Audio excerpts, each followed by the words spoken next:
জীবন এই কোরআনটা নাযিল করছে আমি রমজানের পবিত্র সেই রাতে, কদরের রাতে। মারহাবা গন। কি রে পর্দাগুলো উঠলো না আল্লাহর ওলিরা? ওই বান্দা লাগবে না, পুরো ঘুরে রেখে দেন না উপরে, ওই সামিয়ানের উপর দিয়ে উল্টে রেখে দাও। বান্দা লাগবে কেন? একবার উল্টে ফেলাও। আল্লাহ শুধু আমার দিকে তাকান। এই কোরআনটা কার? হ্যাঁ,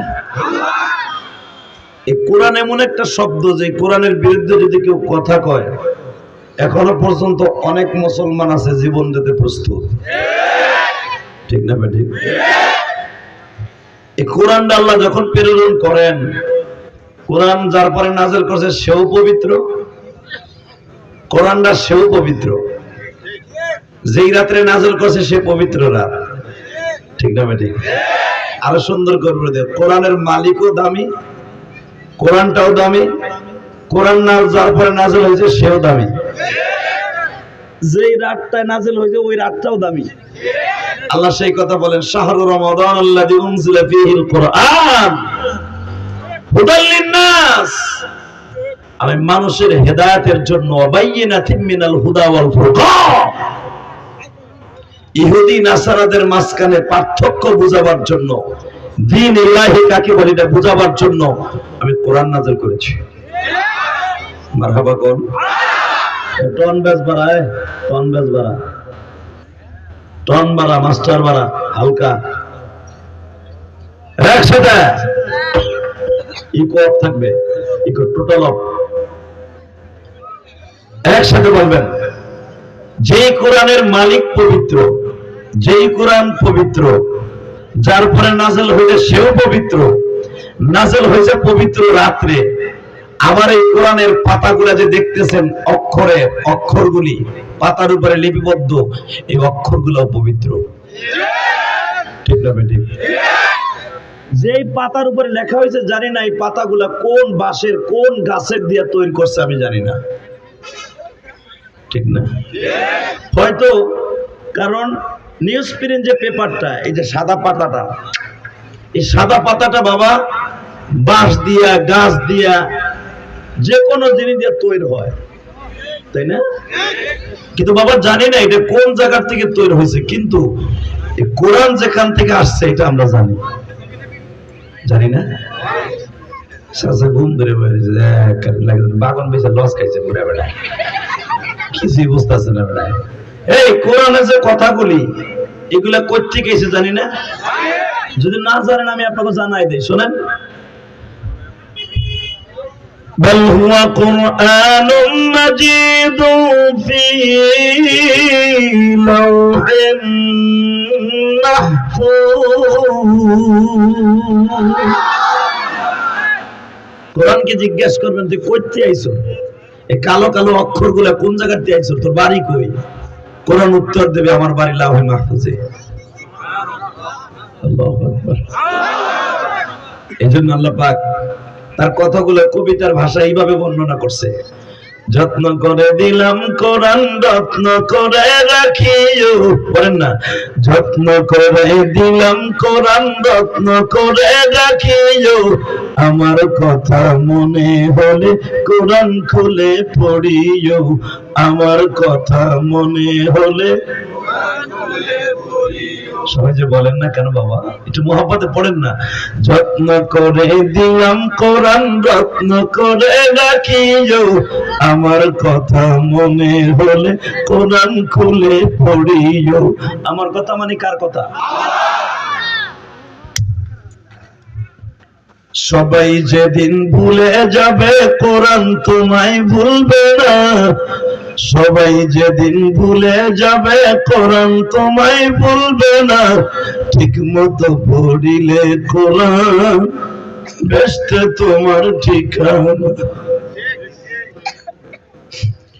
বাজানরা আমি আপনাদের কাছে অনুরোধ করে যাই গো বাবা, যদিও দেখতেছেন এই কোরআনটা পাতার কোরআন, কালো কালো অক্ষর, লাল লাল অক্ষর, কিন্তু বাজান রে এই কোরআনের বাড়ি হলো লাউহে মাহফুজে। লাউহে মাহফুজ এমন একটা জায়গা যেই জায়গাটা হইতেছে আমার মাওলার ডাইন পায়ের নিচের জায়গাটা। আমার আল্লাহ দুইটা কদম দুইটা জায়গায় দিয়ে বসে আছে বাজার। একটা কদম হলো বাইতুল মামুরের উপরে, যেটা হলো ফেরেশতাদের কিবলা। এই সুবহানাল্লাহ জোরে কর। আমি সব সুন্দর হয়েছে, মাইক ভালো হয়নি। এই মুসলমানের পোলা ভালো করে বুঝবেন, আমার আল্লাহ লাউহে মাহফুজ বলা হয় আমার আল্লাহ ডাইন পায়ের নিচের জায়গাটা। এখানে 30 পারা কোরআন লিপিবদ্ধ করা আছে। বাজান এখন কানবেন, কে কইছে আপনার গুনাহ মাফ হইব না? গুনাহ করতে লাগবে 60 বছর 70 বছর, আর আমার মাওলার মাফ করতে লাগবে মাত্র 1 সেকেন্ড টাইম, একটা সেকেন্ড টাইম। ঠিক না? বাজান গুনার কথা যদি আমি মনে করি যে আমি ইলিয়াস রহমান যদি মাফ পাবো, এমন গুনাহ করছি জীবনে আমি মাফ পাবো না। আমার কথা আমি বললাম, আপনার কথা বাদ দিলাম। আমি জীবনে এমন গুনাহ করছি, যদি গুনার কথা মাঝে মাঝে বালিশে মাথাতে চিন্তা করি, মনে করি কোন রকম যাওয়ার চেষ্টা। যুবক ভাই, তুই হাসবি না, তোর কপালটা পুড়ে যাবে। ওয়াজের মাঠে বসে কখনো কান্নার জায়গায় হাসবি না, কারণ হাসার কতগুলো জায়গা আছে। আমি ইলিয়াস রহমান জিহাদি এখন হাসির ওয়াজটা কম করি, কারণ কি কেন যেন বারবার কবরের কথা মনে পড়ে যায়। আপনি দেখবেন বাবা, গতকালকে একটা অ্যাক্সিডেন্ট করছে, আপনারা দেখছেন কি জানি না, নোয়াখালী সোনাইমুড়িতে। গ্যাস পাম্পে গ্যাস আনতে গেছে, সিএনজি ড্রাইভার 3 জন যাত্রী। আল্লাহ গো, এমন মৃত্যু থেকে আমার ভাইদেরকে হেফাজত করেন। এই জন্য যখন গ্যাস নেবেন আপনারা একটা সতর্কমূলক সুন্নাত তরিকায় দাওয়াতটা দিয়ে যায়। গ্যাস যখন সিএনজি হোক আর গাড়ি হোক, গাড়ির মধ্যে বসে থাকবেন না। মৃত্যু হইলেও হয়ে যাবে, যেটা কেমন মৃত্যু যে কালেমাটাও নসিব হইল না। বাজান গ্যাস নিতেছে, গ্যাস ঢুকতেছে, মনে হয় গ্যাসের প্রেশারটা একটু বেশি ছিল। মাত্র 30 সেকেন্ডের ভিতরে পুরা গ্যাসের বোতলটা বাস্ট হইয়া সিএনজিটা মানে একবারে কাগজের ঠোঙ্গার মতো টুকরা টুকরা হয়ে গেছে।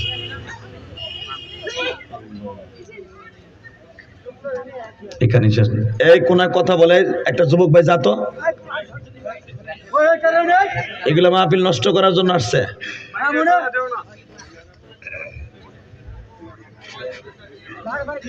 আল্লাহ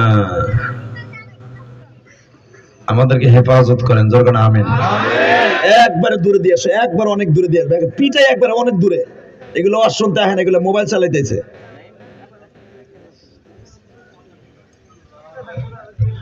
বাজানরে আমি আরো সুন্দর করে বলে দিয়ে যাই।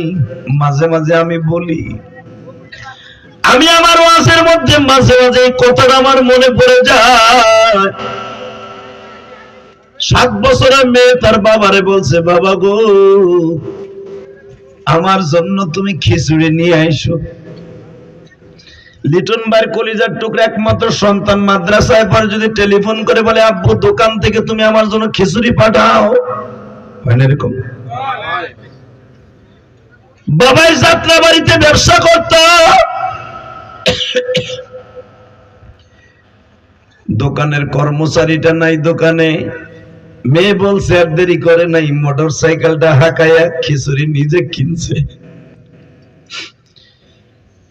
খিচুড়ির প্যাকেটটাকে হাতের মধ্যে নিয়ে মোটর সাইকেলে পিকআপ দিয়ে মোটর সাইকেলটা ছেড়েছে। রাস্তা ক্রসিং করতে যে বাসার মধ্যে ঢুকবে, পিছনের থেকে একটা টলি গাড়িতে এমন জোরে ধাক্কা দিছে বাবা, পিছনের চাকার নিচে পড়ি একবারে মাথার মগজ এক জায়গায়, বডি আর এক জায়গায়। খিচুড়ির প্যাকেটটা এখনো ঠিক আছে গো। আল্লাহর বান্দা পরপারে চলিয়ে গেল। আমি ইলিয়াসুর রহমান জিহাদি জানতাম ওই লোকটা আমার অনেক ভক্ত।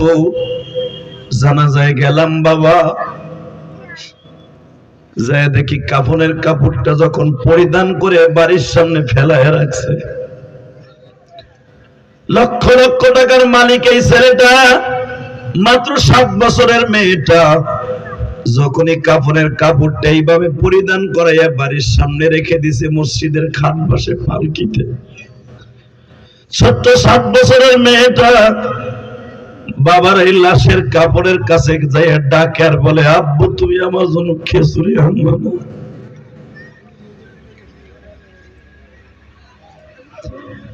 আমার চোখে এখনো পর্যন্ত এই দৃশ্য ভাসে।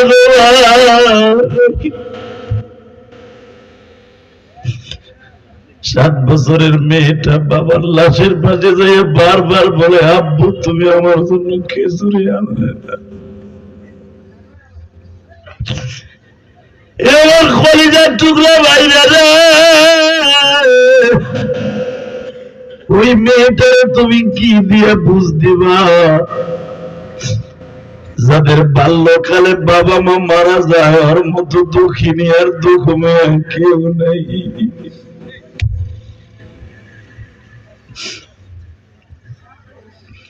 এই যে মাহফিলে তোমাদের যারা আয়োজন করছে লিটন ভাই, আমি শুনলাম তার জনম দুঃখিনী বাবা নাই, মা আছে।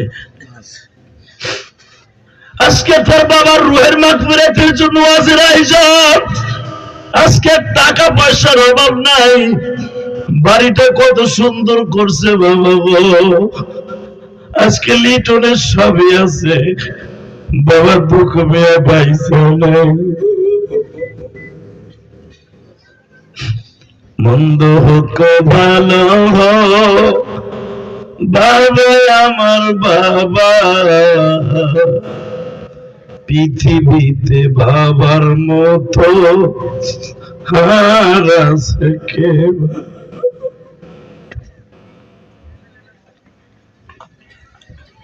আল্লাহ, এই শাবান মাসে যারা কাঁদবে, তুমি না কইছো শাবান মানে পরিষ্কার করার পাত্র, এদের চোখের পানি ছাড়া গুনাহ মাপ পরিষ্কার করার সিস্টেম নাই। আল্লাহ যারা গুনাহ মাপের আশা নিয়ে এখন কাঁদবে, এদের বাবা মায়ের কবরটা জান্নাতের টুকরা বানায় দিবা। জোরে কোন আমিন, আরো জোরে কোন আমিন। বাবা, অনেক মানুষ মাহফিলে বসে মনে মনে ভাবে কালেকশন আছে, কালেকশনের আগে উঠে যায়। আপনাকে কোনো কালেকশনও নাই, সারেনা পয়সা দিতেও হবে না, পরান ভরে খালি আজকে ওয়াজ শুনবেন ইনশাআল্লাহ। বলেন আল্লাহু আকবার, জোরে বলতে পারেন? শুধু আমি আপনাদের 2টা পাও ধরে যাব, যারা লিটন ভাইয়ের মতো বাবা নাই তাদের জন্য আজকে সারপ্রাইজ। এই যে আজকে মাহফিলের সভাপতি, আর বাবা একজন মুক্তিযোদ্ধা, মুক্তিযোদ্ধার সন্তান আলেম, ওর বাবা নাই। তুমি আলেম হওয়ার, হাজি হওয়ার, গাজী হওয়ার, জাহেল হোক, পৃথিবীতে বাবার মতো ওর বাবা আছে? কে জানে বললো আব্বা নাই? এই তো আমি শুধু বলতে চাই, এই পৃথিবীতে যাদের বাবা নাই ও বুঝবে বাবা কি জিনিস। কথা ঠিক না ঠিক? আপনাকে টাঙ্গাইলে আমার একজন আল্লাহর বান্দি, কেমনে নাম্বার পাইছে আমি জানি না, আমার সে কালকার থেকে আমারে বারবার ফোন দিতে সাহস পায় না, আমার পিএস এর কাছে মেসেজ দিচ্ছে, হুজুর একটু বলবেন আমারও বাবা নাই, আমার মা ব্রেন স্ট্রোক করে ঘরে পড়ে রয়েছে। আমি যখন এখান দিয়ে আসতেছি, ওই যে সামনে ছেলেটা বসা, ও আমার হাত ধরে বারবার কান্না মাখার সুর দিয়ে বলে, হুজুর আমারও মা নাই। এই পৃথিবীতে যার মা নাই ওর মতো দুঃখী আর কেউ নেই। ঠিক না বেঠিক? জোরে কোন, আরো জোরে, আরো জোরে। টাকা পয়সা সব পাবা। এই মাহফিল এখানে আসার পরে মাহফিল কমিটির এই লিটন ভাইয়ের আশেপাশে যত বন্ধু বান্ধব সবাই বলছে মা বাবার ওয়াজ করতে। মা বাবার ওয়াজ আমি করতে চাই না, কেন জানেন? একমাত্র করতে চাই না, আমি মার ওয়াজ করতে গেলেই পরের দিন আর আমি ওয়াজ করতে পারি না, কারণ মার ওয়াজ করতে গেলেই তো আমার কলিজাটা লাউ গাছের মতো ফুলে ওঠে। কারণ এই পৃথিবীতে যার মা নাই ওর মতো দুঃখী আর কেউ নাই। তা আমি তো 12 বছর বয়সে মা হারাইছে, তা মায়ের ওয়াজ আমি কি করবো কর? আর আমি যেখানে যাই খালি মা বাবার ওয়াজ করতে গাই। আর মা বাবার ওয়াজ করবো না কেন? বর্তমানে যুবকগুলা একমাত্র জাহান্নামের রাস্তা হয়ে যাইতেছে মা বাপের কষ্ট দেওয়ার কারণে। কথা কন না কেন? দইরাই মায়ের বিয়ে করার পরে হাউরের মারিটা ঘরে আসার সাথে সাথে বউ ঘরে আনার লাগা লাগে মারে আলাদা করে। কথা ঠিক বলছি না বেঠিক বলছি? আমি আপনাদের এই টাঙ্গাইলের কথা বলি না, আমি আমার কেরানীগঞ্জের কথা কই। এই মুসলমানের পোলা, এই কোরআন হাতে নিয়ে বলে গেলাম, তুমি রোজা বলো, নামাজ বলো, হজ বলো, জাকাত বলো, যাই কিছু বলো, মা বাপ যদি তোমার দোয়া না করে, কসম আল্লাহর, তারা যদি তোমার মাফ না করে, তোমার কোনো আমল আসমানে যাবে না। কথা বলে না কেন? আজকে অধিকাংশ যুবক পরীক্ষা ফেল করে, ফেলের পিছনে দেখবি একমাত্র মায়ের বরদোয়া। যেই সন্তানের ব্রেন কম, 100% ভাবে যে সে মায়ের খেদমত করত, এই ছেলেটা কোনোদিন ফেল করে না। যে ফেল না করে, ও দুনিয়াও ফেল করবে না, আখিরাতও ফেল করবে না। ইনশাআল্লাহ বলেন, আল্লাহু আকবার জোরে বলেন তো। কষ্ট হবে? হ্যাঁ। তাহলে এই পবিত্র মাসে, শাবান মাসে, আমি চাই আপনারা সবাই শাবান মাসে কলবটারে ধুইয়া মুইসা পরিষ্কার করিয়া রমজানের জন্য প্রস্তুতি নেবেন। রাজি আছেন না নাই? আল্লাহ কবুল করেন, জোরে বলেন আমিন। আমরা তো বাজারে চা আইনা খেলে ধুইয়া দিলানি, কে আনছে চা? জানো যে আমার গলা ব্যথা, আমার ভাই আগেই কইছে। বাবা গলা এত পরিমাণ ব্যথা, বিশ্বাস করেন ঢোক গেলতে পারি না, পাওয়ারফুল ওষুধ খাইতেছি, শরীর শক্তিও হয় না। 45 টাকা করে এক একটা ক্যাপসুল খাইতেছি, তারপরে গলা ঠিক হইতেছে না। তারপরে ওয়াজ তো আর মিস করে পারি না, পারি? যদি আজকে ওয়াজ মিস করতাম, লিটন ভাই তো, হ্যাঁ, এই আসাদুজ্জামান রে কইতো, বেড়া আমার জীবনে প্রথম ওয়াজ দিলে এটা শেষ করে, ঠিক না? ঠিক। আল্লাহ আপনি আমার মাফ করে দেন, জোর করে আমিন। আরো জোর করে আমিন। শুধু আমার সাথে একটা কথার উত্তর দিবেন, এই পৃথিবীতে থাকতে পারবো না, থাকার সিস্টেম নাই। পারবো? পারবো? পারবেন আপনি থাকতে? আরে আমার নবী যে থাকার, সেই তো থাকতে পারে নাই। কথা কন না কে? আপনাদের জানা আছে মুসা আলাইহিস সালাতু ওয়াস সালাম, তার ওনার ইন্তেকালের আগে আজরাইল আইছে, তারে সালাম দিয়া, আসসালামু আলাইকা ইয়া মুসা কালিমুল্লাহ। তো প্রথম মুসা আলাইহিস সালাম যখন আজরাইল তার কাছে আসে, প্রথম সালাম দেয় নাই। প্রথম সালাম না দিয়া দাম করে এসে কইতেছে, হে মুসা ভালো আছেন? কেফা আলাইকা ইয়া মুসা? ওয়ালাইকুম আসসালাম। সালাম দেয় নাই। মুসা আলাইহিস সালাম আমতাজিকান, নবীদের কাজ তো খালি ওয়ালাইকুম আসসালাম বলা। কথা ঠিক না ঠিক? যখন বলছে ওয়ালাইকুম আসসালাম, আজরাইল বলতেছে, আমি তো আপনার সালাম দেই নাই, তবে একটা কথা কই, কি আপনার মরার টাইম হয়ে গেছে, হইয়া পড়েন। মুসা আলাইহিস সালামকে আমার মরার টাইম হয়ে গেছে গা? কয় হ। কয়টা এদিকে আইন। কাছের ডাইককে নিয়ে এমন থাবুর দিছে, চোখ খুলে ঝুলে গেছে গা। সুবহানাল্লাহ বাইতে যে কইেন সুবহানাল্লাহ, যে যত জোরে কবেন একটা লাভ হইব। জান্নাতের ভিতরে আপনার নাম, আপনার বাবার নাম সহ একটা সুবহানাল্লাহ গাছ আল্লাহ নিজে লাগাই দিবেন। যখন বলছে আপনি হইয়া পড়েন, আপনার হায়াতে জিন্দেগি শেষ, মুসা কয়তে দিকে আয়, কাছে নিয়ে এমন থাবুর দিছে, চোখ খুলে পড়ে গেছে গা। মুসা পয়গম্বর ডাক দিয়ে কয়, কেমন লাগে আমার? চোখটারে যাইতে ধরে আল্লাহর কাছে গেছে, আল্লাহ আমি জীবনভর মানুষের থাপড়াইয়া জান আনি, আর হে আমারই জান বাইর করে দিছে। এটা আমার বাপের বানানোর কথা না, ডাইরেক্ট হাদিসের কথা। যখন মারহাবা, আজরাইল এলো মানুষের সাইজ করে কেলায়, ঠিক না বেঠিক? আজরাইল কেলায় দিছে, সে হে কয় নাম্বার আজরাইল। এখন আল্লাহ কইব আজরাইল তাড়াতাড়ি আই বিশেষজ্ঞ, অর্থাৎ চক্ষু হাসপাতালে ভর্তি হওয়ার, চোখের ট্রিটমেন্ট করা লাগবে না? হ্যাঁ, কে হসপিটালে যাওয়া লাগবে না? আল্লাহ বলতেছে, এদিকে আজরাইল আপনাকে একটা জাতা দিছে, জাতা দেয়া লাগেনি আল্লাহ। আল্লাহ কইছে ভালো হয়ে যা, ভালো হয়ে গেছে। ভালো হইবার পরে বলে, ঘটনা কি তোরে থাপড় দিছে কে? আমি যে কইছি আপনি হইয়া পড়েন, সময় শেষ। ইদা জা আজালহুম লা ইস্তাখিরুনা সাআতা ওয়া লা ইস্তাকদিমুন, এটা খালি কইছি। হায়াতে জিন্দেগি যখন শেষ, 1 সেকেন্ড টাইম পাবেন না, হইয়া পড়েন। হে কোনো কথাবার্তা নাই, আমার পাশে বসায় থাপুরেটা মেরে দিছে। আল্লাহ বলে, আজরাইল রে, ফ্যাক্টর ওখানে না, তুই সালাম দিছিলি? সালাম দেওয়ার টাইম কো, তার আগে তো চোখ বের করে দিছে। মানে টাইম পাম কোন সময় আবার? এই যে আমার চাইতে বড় ভাই, এটা তো আমি জানতাম না। আল্লাহ বলে তাই না, ঠিক আছে, তোর তুই কি করছ এটা রেজাল্ট এখনই বের হয়ে যাবে। আল্লাহু আকবার জোরে বলেন তো। তুই দূরে দাঁড়ায় থাকবি, জিবরাইল আগে যাবি। Order order order.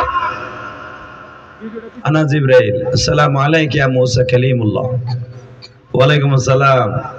একটু আগে একজন আইছিল আপনার কাছে, চোখ বাইর করে দিয়েছেন। কাউ ফেরাউনের বংশের লোক দিছে, ওরে থাপড় দিয়ে চোখ বাইর করে। জিবরাইল চোখটা এইভাবে তাকায় বলে, মুসা ভাই রে, তার নাম শুনলে মানুষ এমনি ভয়তে কাঁপে। কয় তার নাম কি? কয় মালাকুল মউত। মুসা আলাইহিস সালাম থরথর করে কাঁপতাছে। কি বললা? সে আসলে আজরাইল, মালাকুল মউত। আজরাইল ওনার নাম না, ওনার নাম মালাকুল মউত। বাজান রে, এবার আমার দিকে তাকান। যখন শুনলো এই লোকটাই মালাকুল মউত আজরাইল, মুসা পয়গম্বর থরথর করে কাঁপতাছে আর বলে, জিবরাইল রে, আমি তারে একটা থাবুর দিয়েছি, আমার ভুল হয়ে গেছে। আমার জান কবজ করতে আসলে তো আমার সে অনেক মায়ের দিব। মৃত্যুর কষ্ট আমি কেমনে সহ্য করবো রে জিবরাইল?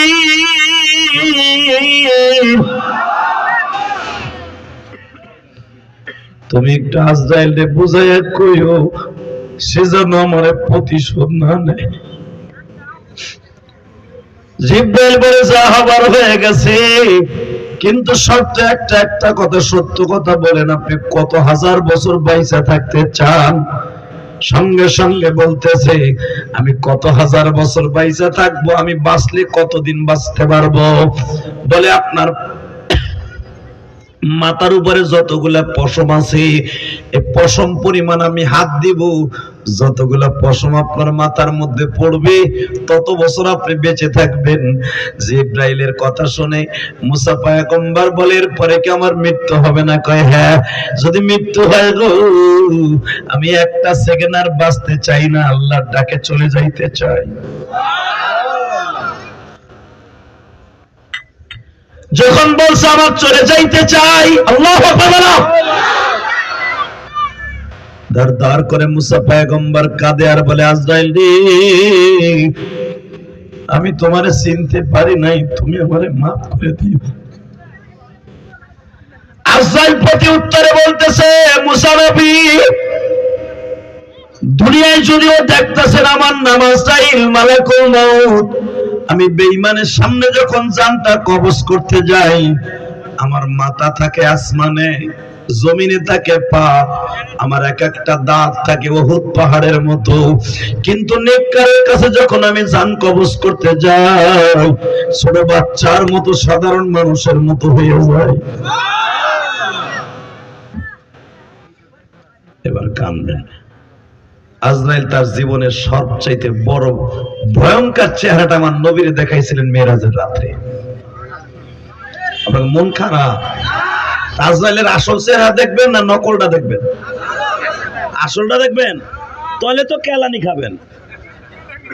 কোন যে নকলটা দেখবো? ইনশাআল্লাহ বলেন, আল্লাহু আকবার বলেন। আমার নবীরে আসল চেহারা আজরাইল দেখাইছিল আমার নবীর মেরাজের রাত্রে।